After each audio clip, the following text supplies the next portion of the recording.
બનાસકાંઠાના અમીરગઢના કુણિયા ગામ પાસે સર્જાયેલા ગોજાર અકસ્માતમાં 5 લોકોના મોત થયા છે।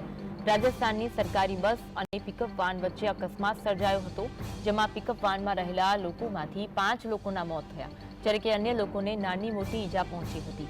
અકસ્માતને લઈને ટ્રાફિક જામના દ્રશ્યો પણ સર્જાયા હતા। અમીરગઢ પોલીસે ઘટના સ્થળે પહોંચી મૃતકોના મૃતદેહને પોસ્ટમોર્ટમ માટે ખસેડ્યા હતા। તો બનાસકાંઠાના અમીરગઢ પાસે આ ગોજારો અકસ્માત થયો। આ અકસ્માતમાં 5 લોકોના મોત થયા હતા। તમામે તમામ 5 મૃતદેહોને પોસ્ટમોર્ટમ માટે ખસેડવામાં આવ્યા। રાજસ્થાનની સરકારી બસ અને પિકઅપ વાન વચ્ચે આ ગમખાર અકસ્માત સર્જાયો હતો, જ્યારે અન્ય લોકોને આ અકસ્માતમાં નાની મોટી ઈજાઓ પહોંચી, તેમને તુરંત સારવાર માટે હોસ્પિટલ ખસેડવામાં આવ્યા। અકસ્માતને લઈને લાંબો ટ્રાફિક જામ પણ સર્જાયો હતો। અમીરગઢ પોલીસ તુરંત ઘટના સ્થળે પહોંચી હતી અને ઘટના સ્થળે પહોંચીને તપાસ હાથ ધરી। આ સાથે સાથે મૃતકોના મૃતદેહને પોસ્ટમોર્ટમ માટે હોસ્પિટલ ખસેડવામાં આવ્યા હતા। ગોજારા અકસ્માતને લઈને ટ્રાફિક જામના દ્રશ્યો પણ સર્જાયા।